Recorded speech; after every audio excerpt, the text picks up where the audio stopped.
Selamat pagi, siang, sore, malam, rekan-rekan sekalian. Perkenalkan, saya Dea Arianti dari Fakultas Psikologi Universitas Mercu Buana. Saya akan mempresentasikan kognisi sosial dalam kehidupan sehari-hari. Tugas ini dibuat untuk memenuhi penilaian dalam tugas besar 1 mata kuliah kognisi sosial yang diampu oleh Ibu Intan. Baik, selanjutnya saya akan menjelaskan apa itu pengertian kognisi sosial. Kognisi sosial adalah cara individu memproses, menyimpan, dan menerapkan informasi sosial. Ini dapat dipengaruhi oleh pengalaman, budaya, dan juga skema kognitif. Contohnya misal cara kita menilai seseorang berdasarkan penampilan atau pada saat interaksi pertama. Kognisi sosial membantu kita memahami bagaimana manusia memproses informasi sosial dan bagaimana pengalaman mempengaruhi persepsi kita terhadap orang lain. Yang selanjutnya, saya akan membahas tentang teori skema kognitif. Teori skema kognitif ini merupakan struktur mental yang membantu kita sebagai manusia memahami dunia berdasarkan pengalaman kita. Penemu teori ini adalah Jean Piaget. Contohnya, seorang yang terbiasa melihat perempuan bercadar di lingkungan religius akan memiliki persepsi berbeda dibanding mereka yang jarang melihatnya. Teori skema menjelaskan bagaimana kita menginterpretasikan informasi berdasarkan pengalaman yang telah kita miliki sebelumnya. Selanjutnya, saya akan menjelaskan tentang positivity bias. Positivity bias ini merupakan kecenderungan yang dimiliki oleh individu yang lebih memperhatikan informasi positif dibandingkan negatif. Jenisnya ini ada dua, teman-teman. Yang pertama ada optimism bias, yakni kecenderungan individu untuk berpikir bahwa hal baik lebih mungkin terjadi pada dirinya sendiri. Yang kedua, ada Pollyanna Principle. Ini mengutamakan informasi positif dalam memori dan pemikiran individu. Yang selanjutnya ada illusory optimism.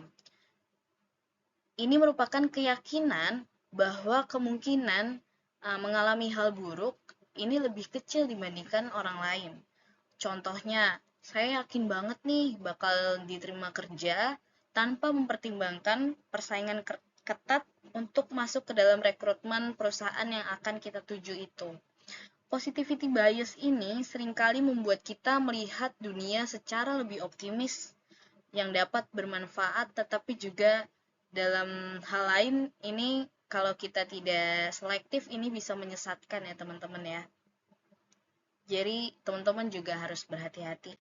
Yang selanjutnya ada teori proses ganda yang dikemukakan oleh Struck and Dage di tahun 2004. Yang pertama ada sistem reflektif. Apa sih sistem reflektif ini? Ini keputusan berbasis logika dan analisis. Yang selanjutnya ada sistem impulsif. Sistem ini memungkinkan manusia membuat sebuah keputusan tanpa banyaknya pertimbangan. Yang pertama adalah memilih makanan sehat setelah mempertimbangkan banyak manfaatnya. Yang kedua, kita sebagai manusia kadangkala membeli makanan cepat saji secara spontan aja gitu, atau impulsif. Teori ini menjelaskan dua cara berpikir kita, reflektif untuk keputusan yang kompleks dan juga impulsif untuk keputusan yang cepat. Selanjutnya ada teori atribusi oleh Fritz Heider. Teori ini menjelaskan cara kita mencari penyebab perilaku orang lain. Ada dua jenis atribusi. Yang pertama ada internal, kita menyalahkan karakter seseorang, misal orang ini pemalas gitu. Yang kedua ada eksternal, mempertimbangkan situasi, misalkan ada hambatan. Jadi contohnya kita bisa menganggap orang lain ini terlambat karena tidak disiplin atau juga terlambat dia karena macet begitu. Pemahaman tentang teori atribusi dapat membantu kita lebih bijaksana dalam menilai tindakan orang lain. Selanjutnya ada social judgment theory. Nah, dalam teori ini, penilaian seseorang terhadap informasi berdasarkan dari sikap awalnya.